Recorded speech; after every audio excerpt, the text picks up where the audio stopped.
Resto Geek. Et maintenant, bienvenue dans votre émission Livres et JDR. Mangeons, donjon, bouquinons. Bon, gros morceau. Nanoïque. Du jeu de rôle. J'ai fait 1 sur 2 maintenant. Je fais bouquin, jeu de rôle, bouquin, jeu de rôle. Allez. Parmi les jeux qui sont adaptés de licence, on en a qui font des trucs un peu nazes, genre John Carter of Mars, qui a été une de mes grosses déceptions. On a des gens qui font des trucs un peu mal adaptés, même s'ils ont tenté un truc, comme Dishonored. On a ceux qui se foirent bien plus que partiellement d'une, ça fait mal. Et on a ceux qui sont tellement au taquet qu'on pourrait croire que le bouquin il est écrit d'après le jeu de rôle et pas l'inverse. Et l'anneau unique, il est dedans. Il est déjà artistiquement sublime. Il est sur un papier à grains. Si je pouvais vous le faire toucher, en vrai, je ne peux même pas vous expliquer à quel point c'est ASMR pour moi. Dans l'anneau unique, qui est inspiré du Seigneur des Anneaux, vous ne jouez pas des magiciens, des grands guerriers, etc. Vous êtes entre le Hobbit et le début des événements du Seigneur des Anneaux. Donc à peu près 40 ans après les événements, après la chute de Smaug, et vous allez jouer des hommes de Dale ou d'autres contrées, des nains ou des elfes, ou des semi-hommes bien sûr, et vous allez partir à l'aventure en tant que gens du commun pour, sans trop vous en rendre compte, éloigner les ténèbres, parce que vous êtes un peu plus que des hommes du commun, mais globalement vous êtes un peu comme Bilbon. Des gens tout à fait normaux qui ont juste ce petit truc en plus, et je ne parle pas d'un chromosome, qui vous amène à partir à l'aventure. Vous allez pouvoir déterminer vos capacités par rapport à votre race et non pas par rapport à une classe. La race détermine une certaine base. Forcément, les nains sont plus endurants, les elfes ont des capacités spéciales liées à leur longévité.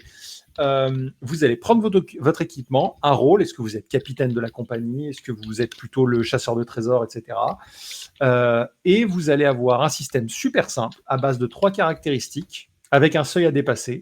Vous lancez un des 10 et un des 6 pour chaque caractéristique, pour chaque point de compétence que vous avez. Donc, c'est super facile. Et c'est tout. Donc, chose rare, les échecs critiques sont pas sur 1 sur le D10, mais ils sont sur 9.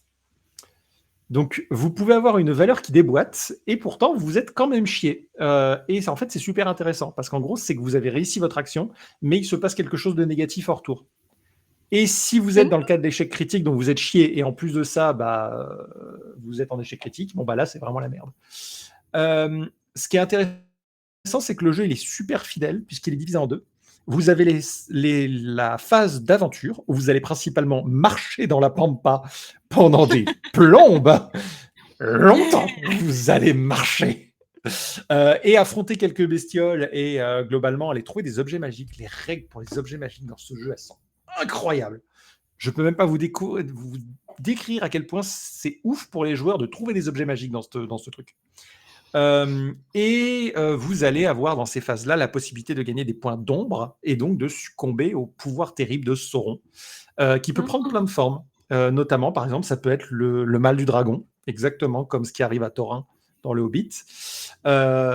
Et du coup, votre psyché peut en être impactée. Donc, il y a vraiment ce côté ultra respectueux du Seigneur des Anneaux, c'est de la fantaisie, avec cette influence ténébreuse qui est le mal. Et en vrai, voilà, et oui, exactement.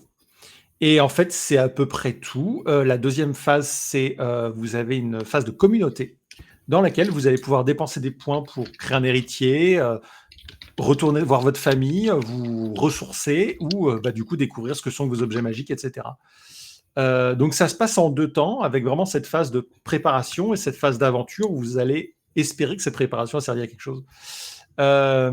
Plutôt dur de mourir, même si c'est tout à fait possible, mais ça se fait plutôt sur l'usure. Ultra respectueux, le bouquin est super détaillé sur toute une région principale autour de la comté. Le bestiaire est un peu chiche, c'est mon seul défaut. Je suis étonné que dans un truc comme ça, on n'ait pas un petit Nazgûl qui se balade. Vous allez croiser surtout des. Enfin, si vous créez pas les vôtres, vous allez croiser surtout des orques, des fantômes et des gobelins, à peu près des araignées, bien sûr, parce que les araignées, ils ont pas avec les araignées là-dedans. Voilà, le seul défaut, c'est peut-être ça. Par contre, c'est une licence qui va être suivie. Donc, il y a déjà un supplément, une campagne qui se passe dans la Moria. Donc, ce qui se passe pendant les événements entre le Hobbit et le Seigneur des Anneaux, donc la chute de la Moria et la fin de la Moria. Ce qui est assez intéressant, du coup, qu'ils aient décidé en jeu de rôle de traiter de ce sujet-là, vu qu'on ne le voit pas dans les livres. Et il va y avoir d'autres choses, puisqu'il va y avoir des suppléments, notamment sur d'autres régions, et je pense peut-être plus ou moins plus tard le Mordor, très probablement.